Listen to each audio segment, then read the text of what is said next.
Welcome back after the break.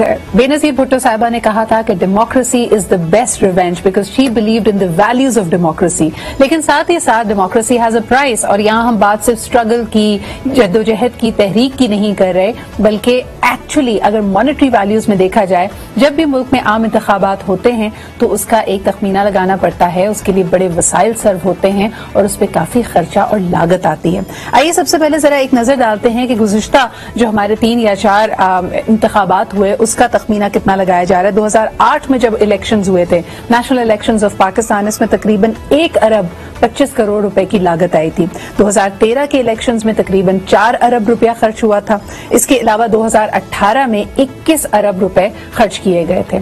कहा यह जा रहा है कि इस वक्त ये नंबर कई हद से ज्यादा तजावुज कर गया है, यानी 21 को अगर आप डबल करें उससे भी ज्यादा की बात की जा रही है। आइए जरा खर्चे की तरफ देखते हैं। और ये बाय द वे ये अभी ईवीएम के बगैर के खर्चे हैं जो हम आपको बता रहे हैं, तो अपग्रेड करने अगर अपने आप को लगे तो तब तो सूरत हाल कुछ और ही होगी। हमें बड़ी खुशी है कि आज हमारे साथ मौजूद हैं साबिक secretary election commission of Pakistan जनाब कंवर दिलशाद साहब। बहुत बहुत शुक्रिया कंवर साहब वक्त निकालने के लिए। मुझे ये बताइए कि इस वक्त 2022 या 23 जब भी ये इलेक्शंस होते हैं, क्या तखमीना लगाया जा रहा है, कितनी खर्चा, कितनी लागत आएगी इसके ऊपर? नहीं, आपने अच्छा किया इंट्रोडक्शन मार्च में माजी के अखबारात का जिक्र कर दिया। तो मेरी गुजारिश ये है कि इलेक्शन कमीशन ऑफ पाकिस्तान ने अभी जो हाल ही में समरी भिजवाई है वजारत पार्लिमानी अफेयर्स को, तो उसमें उन्होंने कहा कि 2023 के इलेक्शन होंगे या 2022 में इलेक्शन होंगे, तो उस पर 48 अरब रुपए के खर्चा उन्होंने बाकायदा एस्टिमेट भी लगाया।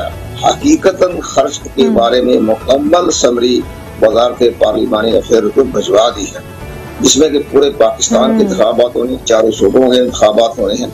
तो ये सारे मामला इसलिए होते हैं कि 15 अरब रुपया तो हमने अफवाज पाकिस्तान को देना है लॉ एंड ऑर्डर की सूरत हाल को कंट्रोल करने के लिए। इसी तरह जब मैंने आपको अर्ज किया कि इसलिए कि 1 लाख को पोलिंग स्टेशन है पूरे पाकिस्तान भर में, 1 लाख पोलिंग स्टेशन होगा। तो एक पोलिंग स्टेशन पर 13 स्टाफ होता है, 13 अमला होता है, 13 तो 13 लाख को आपका अमला है हमारी अफवाज पाकिस्तान से डबल हो जाता है। उनकी लश्कर जो होता है 13 लाख, आप अंदाजा लगाएंगे, तो उनको भी 13 लाख ही हो गया। इसके साथ साथ उन्होंने ट्रेनिंग देनी होती है, प्रिजाइडिंग ऑफिसर, रिटर्निंग ऑफिसर, तमाम ट्रेनिंग के मरहले गुजरते जाते जाते। तो ये इलेक्शन जो है और तरीके से होना होता है, डिलिमिटेशन भी होनी है। अभी जो डिलिमिटेशन का मामला चल रहा है ये बड़ा कंफ्यूज मामला हो गया है। डिलिमिटेशन के मामले में साबिका हुकूमत ने इलेक्शन कमीशन ऑफ पाकिस्तान के साथ ताउन नहीं किया। साबिका हुकूमत के वजीर आजम को चीफ इलेक्शन कमीशन देखें कितनी बड़ी अहम पोजीशन में बैठे हुए कॉन्स्टिट्यूशनल इदारे के सरबराह हैं, तो उन्होंने 16 खत लिखे प्राइम मिनिस्टर इमरान खान साहब को कि जनाब डिलिमिटेशन होनी है, तो आइन के आर्टिकल 51 में एक अच्छी तरजीम करनी पड़ेगी, जहाँ लिखा हुआ है प्रोविजनल सेंसस की बुनियाद पर। प्रोविजनल सेंसस की बुनियाद सिर्फ एक इलेक्शन के लिए थी, आइन में लिखा हुआ है। तो अब हमने आइंदा इंतखाबात करवाने, आप यहाँ फाइनल का लफ्ज़ लिखवा दें, ये फाइनली है ताकि हम पूरे पाकिस्तान में डिलिमिटेशन करवा सके। तो आप यकीन जाने हम किसी की बुराई नहीं दिलशाद साहब, आप बड़ी गहरी निगाह रखे हुए सारे मामला पे। मुझे बताइए कि अदम एतमाद की जब मूवमेंट चल रही थी और सो मोटो नोटिस लिया इसका, इसके अलावा सुप्रीम कोर्ट ने इसके फैसला सुनाने से पहले तलब किया था इलेक्शन कमीशन ऑफ पाकिस्तान को भी, तो उस वक्त से ये काफी कंट्रोवर्सी बनी हुई है कि क्या वजह है कि ईसीपी ने ये कहा कि वो 3 महीने में यानी 90 दिन में इलेक्शन अभी नहीं करवा सकते। रुकावट क्या थी? वो वही रुकावट थी ना जो मैंने अर्ज किया कि वो 1.5 साल से तक चीफ इलेक्शन कमीशन खत लिखते रहे वज़ीर आज़म साहब को कि आइन के आर्टिकल 51 में तरमीम करवा रहे, जहाँ लफ्ज लिखा है प्रोविजनल। ये जो इलेक्शन 2018 के होने हैं ये अबूरी सेंसस रिपोर्ट पर करवाए जा रहे हैं, लेकिन आइंदा जब इंतखाबात होंगे जनरल इलेक्शन, तो उसके लिए आपको एक हतमी फाइनल मर्दम शुमारी का नोटिफिकेशन जो है वो हासिल करना पड़ेगा। तो उन्होंने कहा जी हमें फाइनल नोटिफिकेशन हमें दे दें ताकि हम पूरे पाकिस्तान में इंतखाबात करवा दें। तो वो नहीं माने, 1.5 साल जाया कर दिया, खत भी लिखिए सब कुछ का।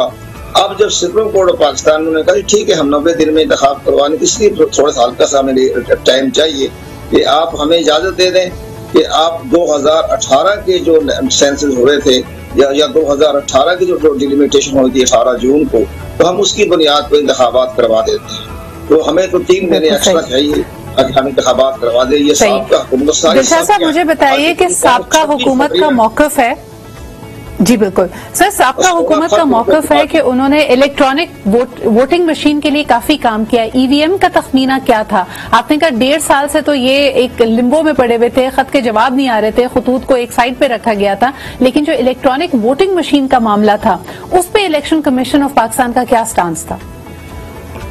इलेक्शन कमीशन पाकिस्तान ने जो उसका तखमीना लगा के वजीर आजम साहब को डायरेक्ट भिजवाया चीफ इलेक्शन कमिश्नर ने, और मेरे पास काफी उसकी मौजूद है, वो 2.5 खरब रुपया खर्च हुआ था। 2.5 खरब, उनका ये 2.5 खरब की उन्होंने सारा शेड्यूल दे दिया।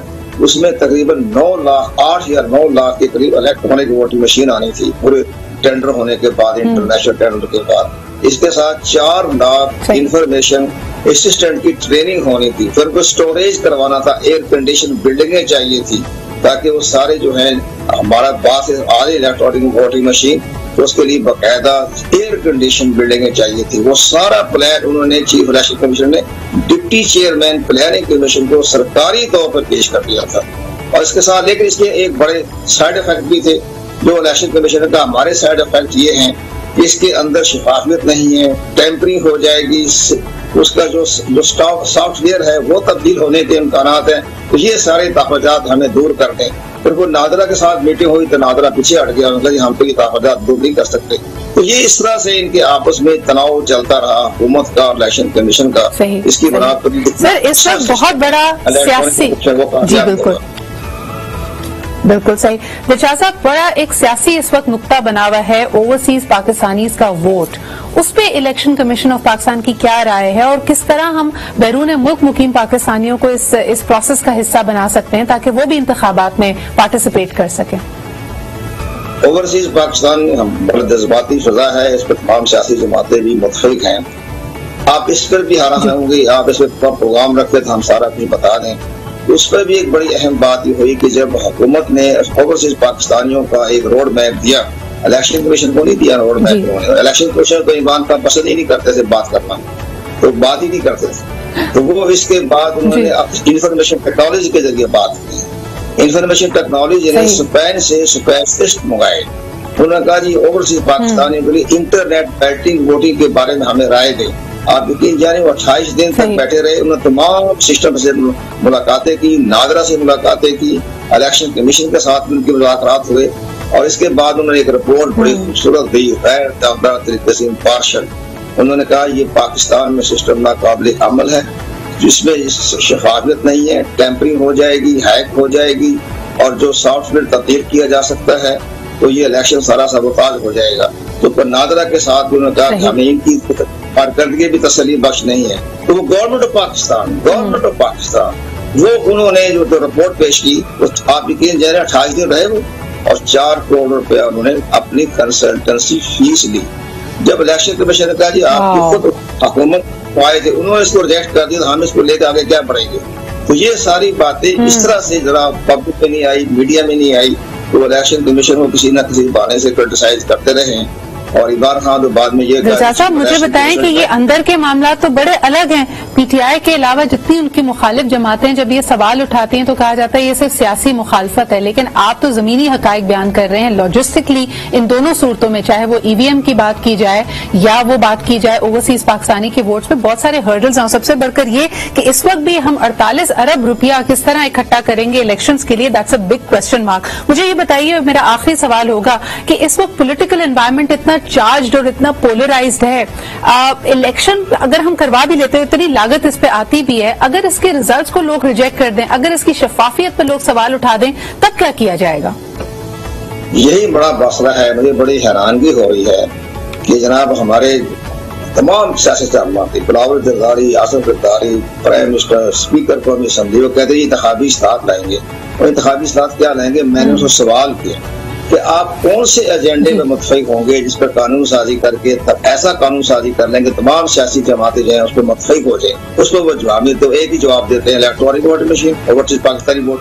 भाई ओवरसीज पाकिस्तान से क्या ताल्लुक है इंतखाबी इस्लाहत के? भाई इंतजामी मामला है ये, आप बताएं क्या मामला। तो कोई मेरे सवाल का आपके जरिए मैं बताना चाहता हूँ, ना वजीर आजम, ना स्पीकर कौमी असेंबली और इसके बाद तमाम जितने भी सियासी रहनुमा है, स्टेक होल्डर है, उनको मैंने सवाल किया आप हमें सवाल का जवाब दें कि कौन सी इंतखाबी इस्लाहत लाना चाहते हैं। तो मैंने कल के प्रोग्राम में ये अहम अपना नुक्ता नजर पेश किया कि जनाब किसी इंतखाबी इस्लाहत की जरूरत नहीं है, इलेक्शन कमीशन ऑफ पाकिस्तान को अदलिया से आजाद करवा दे। इधर से इलेक्शन कमीशन को फैसला करता है, सब कदम उठाता है, किसको नायल करार देता है, कलम करार देता है, तो हमारी आला अदालत इंतजामी उमूर जिनकी जिम्मेदारी है और जिनका ये सब्जेक्ट है, जो इसके जमीनी हकायक को इंतजामी उमूर को जानते हैं, यकीनन उनकी राय सबसे अव्वलीन होनी चाहिए। बहुत बहुत शुक्रिया कामर दिलशाद साहब, बड़ी अहम आपने इंकशाफात किए हैं, बड़ी खुलकर आपने बात की है, आपकी मौजूदगी का बहुत शुक्रिया। और इंशाअल्लाह ताला आपसे जिस तरह ये मामला आगे बढ़ेंगे हम मजीद राय लेते रहेंगे। अभी लेते हैं जी एक छोटा सा break, we are going to be back. और अहम मामला ये हैं कि सिर्फ इन सियासी मुद्दों पर चर्चा ना हो, बल्कि इनके जो जमीनी हकायक हैं, जो रियल इसके इश्यूज हैं इन इंतजामी उमूर के, उस पर भी बात की जाए। A short break and we'll be right back.